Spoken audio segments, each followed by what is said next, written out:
kasama po natin, Dr. Edwin Bien. Hi, Doc Bien. Good morning sa'yo. Uy, Hi, good morning to you. Naka-uniform. Ready pumasok. Oo, talagang yan ang talagang yung commitment, but thank you for joining us today. At today, interesting ang ating pag-uusapan dahil ito ay isang sakit na marami, Doc Bien, ang hindi nakakaintindi ng lubusan at may nakadikit na stigma sa uri ng sakit na itong ating pag-uusapan.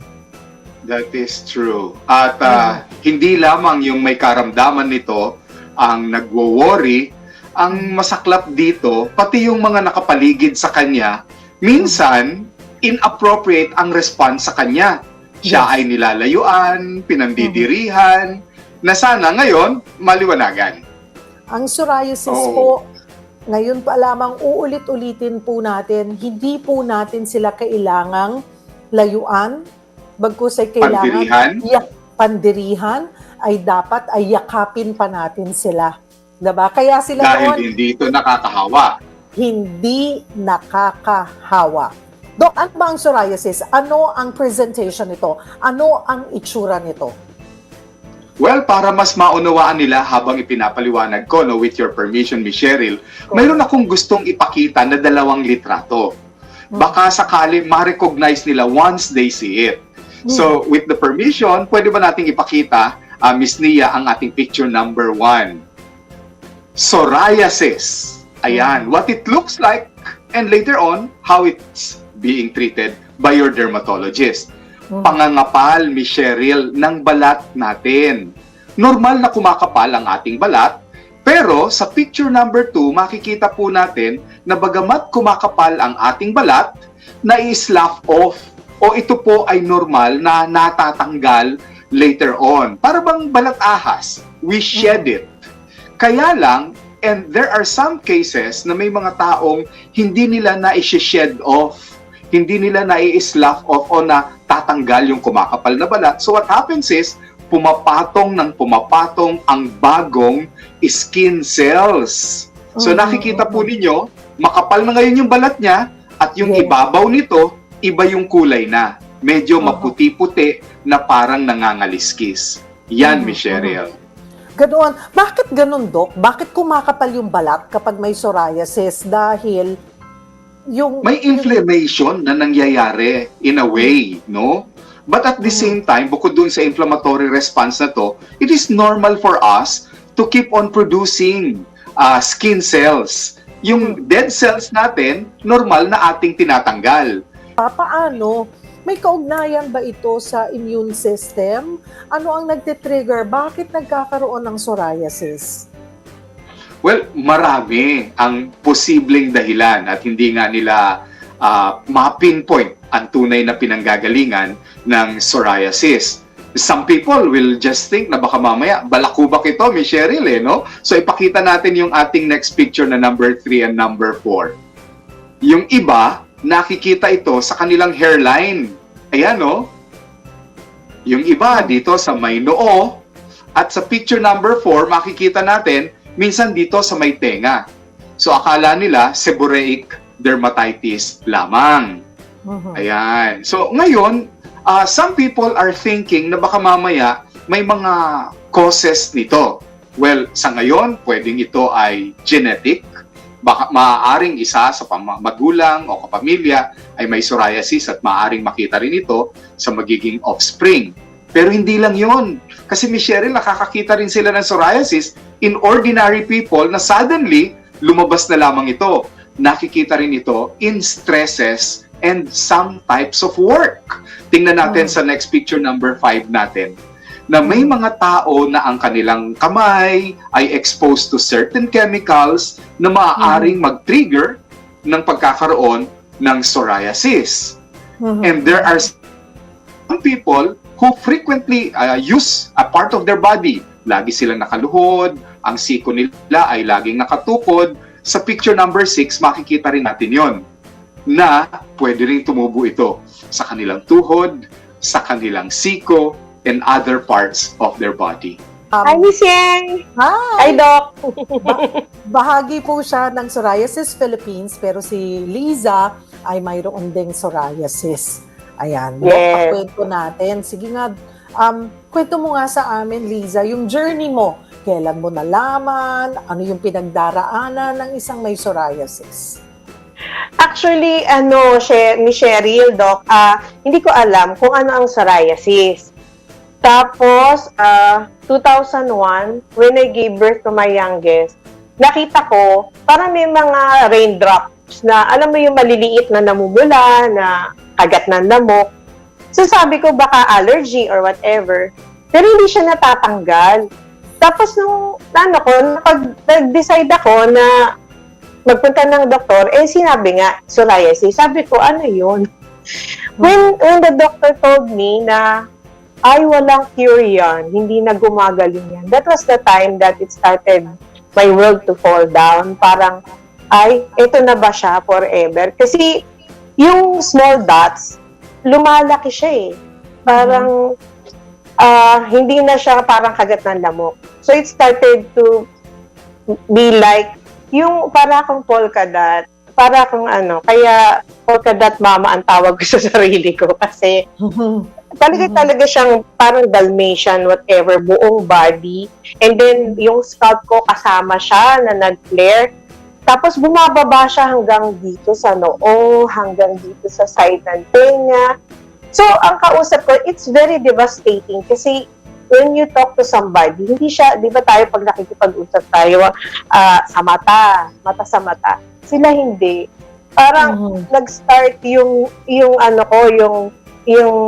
nawalan ako ng kumpiyansa sa sarili ko kasi hindi sila sa akin nakatingin, kundi sa lesions ko buong katawan. Alam mo, Miss Cheryl, Go ahead, Doc. may mga cases din na tumatawag sa akin thinking that it is just an ordinary arthritis. So, meron ako ipapakitang picture. Ito yung picture number 7 na akala nila arthritis lang. So, we do an online consultation. Can we show that, Miss Nia? Ayan. So, once I look at it, tinuturo nila, nare-recognize ko yung kuko. Kasi, di ba, Miss Lynn at saka Miss Nia, na talagang pati kuko nagkakaroon din ng, ng problema with psoriasis. So, I asked them to come to my clinic para mismo makita ko yung itsura ng lesions nila. So, doon sa picture number 8, ayan, ipapakita ni Miss Nia, ayan, nandiyan ngayon, sinisilip ko na yung mismong mga lesions. At doon ko nako-confirm just by looking at some of the lesion that this could be a possible psoriasis nga. And then we refer them to the necessary diagnostic procedures. I was introduced to Sorfil, actually by my husband. Doon ko nakita na hindi pala ako nag-iisa. So, yung emotional setback ko na ay naawa ako sa sarili ko, na nakita ko hindi pala ako nag-iisa.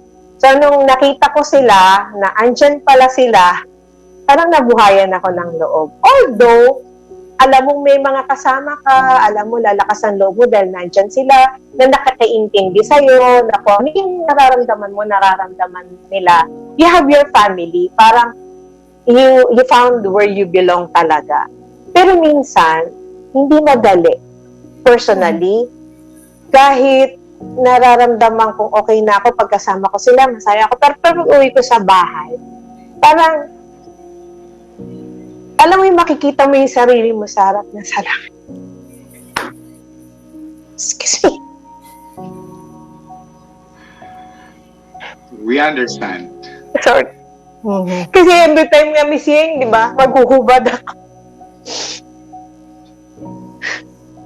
Makikita ko yung sarili ko na hindi normal na babae, hindi. Kasi, di ba, ideally, ang babae makinis ang balat, maputi, hindi nangingitim yung mga lesions niya. Ako hindi. Pagharap ko sa salamin, parang ako ba to? Parang tingin ko sa sarili ko, ano ba ako, naaagnas na ba? How do you manage paano mas malilesen yung trigger or pag nag-trigger na, may flare, paano dapat ang gawin? Well, there are things, kamukha nga ng sinabi ni Miss Liz, no, na nung pandemic, nagulat na lang siya, biglang nag-flare up. Samantalang dati, kakaunti na lamang ito. So, kailangan yung mga taong may ganito, ma-realize nila, there are some triggers that will cause flare-ups. Makikita po natin yan sa mga pictures na ipapakita ko, like picture number 11. Ayan, Miss Nia, yung picture number 11, kailangan ma-recognize nyo na mayroon po na mag-stimulate kung bakit lalabas yan muli. So sa number 12, eto po, makikita nyo na, stress and smoking can sometimes lower further yung ating immune system. Siyempre, pag mabagsak ang yung immune system, then maaari dumami lalo yung mga sores or lesions ng isang taong may psoriasis. So iwasan po natin yan. Now, sa next pictures po natin, like pictures number 13, kailangan pati yung ating mga iniinom at kinakain ay babantayan natin. Alcohol can also trigger it. And sometimes yung mahal natin na mga alaga natin, our pets, na nagkokos ng allergy sa atin, yung ating carpets, yung ating curtains, pwede rin na maging dahilan para mangati tayo. At kung saan siya nangangati, kakamutin ito, doon medyo lalabas muli ang psoriasis. That is a phenomenon na kung tawagin ng isang doktor, Koebner phenomenon. Yung ating mga kinakamot lagi, minsan dyan po sila lalabas. Yung ating next picture will show you yung environment naman natin. Yung extreme temperature, sobrang lamig, sobrang init. Sobrang araw o kulang ka rin naman sa araw. So napakahalaga na mild ang temperature na ating expose sa ating katawan. Those are some of the triggers, Ms. Cheryl. Kailangan balanse, ano? May balance talaga. So, paano? Ano yung maganda para mapanatili po natin na balanse? Yung balanse, mentally, emotionally, physically, ang ating kalusugan. And paano mapapalakas ang immune system, Doc? Well, for me as a doctor who practices for more than 20 years ng wellness medicine, bukod doon sa reseta ng gamot ng inyong mga dermatologists would be either topical steroid or sometimes oral medications and some other phototherapy, yung nutrition plays a very big role. Yung ating mga kinakain, lalong-lalo na kung ito ay hindi masyadong masustansya, sinasamahan ko ng supplementation.